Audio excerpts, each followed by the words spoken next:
Well, let's take a look at Africa's business this hour. Penina Kariba is here. Penina. Thank you, Beatrice. And coming out from BizAfrica this hour. Betting big on Africa, Burger King, the world's second largest fast food brand, launches flagship outlets in Cape Town.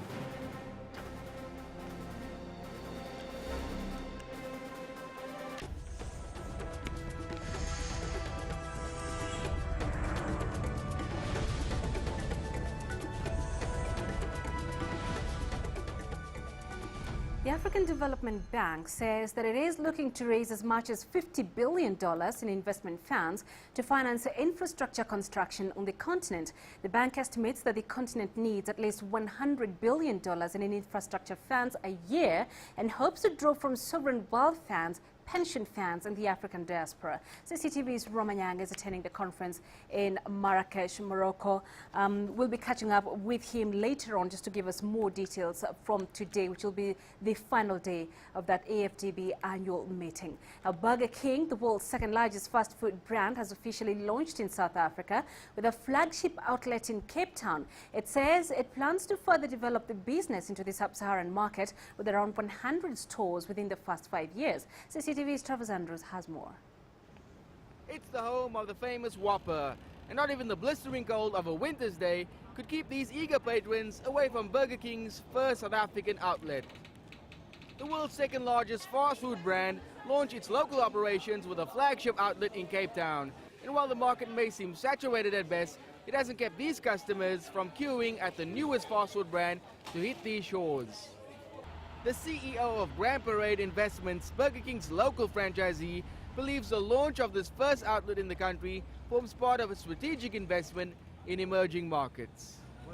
The South African economy grows at a rate that we all know is in the lower 3 to 5%. But the strategy for ourselves as well as Burger King Europe is that Cape Town and South Africa specifically will be the gateway into the rest of Africa, where the growth rates are significantly higher. So this is the first of many stores for the Western Cape, South Africa and then hopefully sub-Saharan Africa. Forecasted at around 6.3 billion rand, the local burger business is a lucrative industry, but in South Africa an influx of local and foreign brands has saturated the market to some degree. Some brand experts believe the arrival of a global player to the local market, while positive for the economy, should also be seen as a wake-up call to local brands. It's very encouraging for us as South Africans to see global brands finding fertile ground for their brands, for their products, for their ranges, and for their services here in South Africa. So there's a lot of good. On the other hand, I think it's also a wake-up call to local brands. It would be nice to see more local brands competing on that sort of level. And I think also it would be nice to see a little bit of a change in attitude locally from local consumers, putting a bit more pride into South African brands. These customers are some of the first to indulge in the new offerings of Burger King to the local market. And while hunger may have brought most here, some came out of pure curiosity. I was curious to see what is going on and also to taste the food. Seeing that they say on the front and they are the king of the Whopper, it interested me to taste what the Whopper tastes like, and I tend to enjoy it.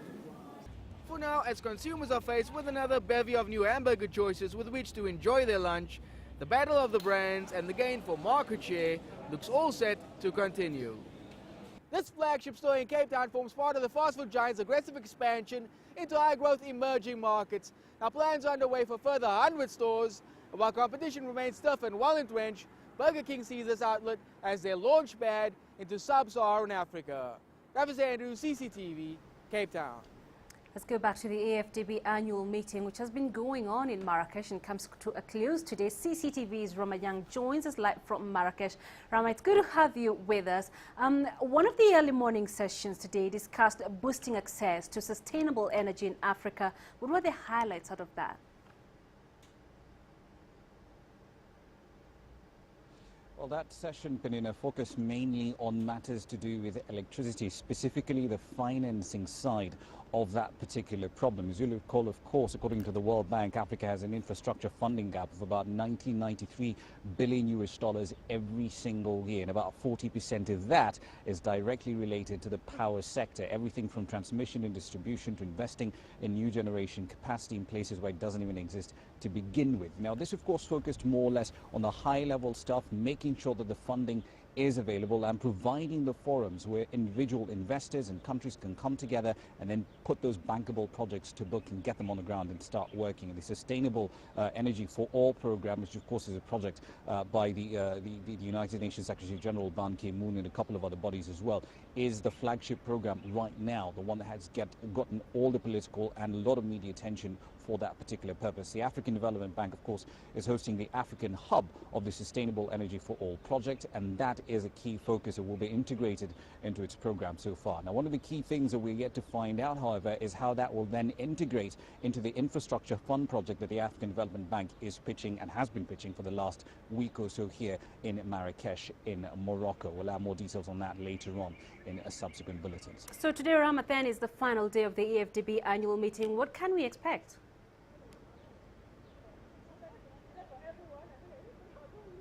Well, there are a couple of things that will be happening. Right now, there is a session on sustainable social businesses that's going on. You've got Mohammed Yunus of Grameen Bank in for that session. Later on, we're also going to be talking about visas and talent migration. And of course, the very interesting idea of brain drain within Africa. The idea that you've got talent coming in from countries, say, in Southern Africa or Eastern Africa, heading off to South Africa as an example and point in this particular matter. That will be from around 1500 or so GMT. We'll be keeping tabs on that as well. But the key event, however, will come much later in the day, around 1800 hours or so GMT. We'll be focusing there on the key resolutions from this meeting. The final details of the infrastructure fund that the African Development Bank has been pitching here will emerge at that time. And that idea has gotten a lot of attention because when it was first pitched in August last year, the idea was to issue a Pan-African infrastructure bond to the tune of some 22 or so billion US dollars, and central banks would invest about 5% of the reserves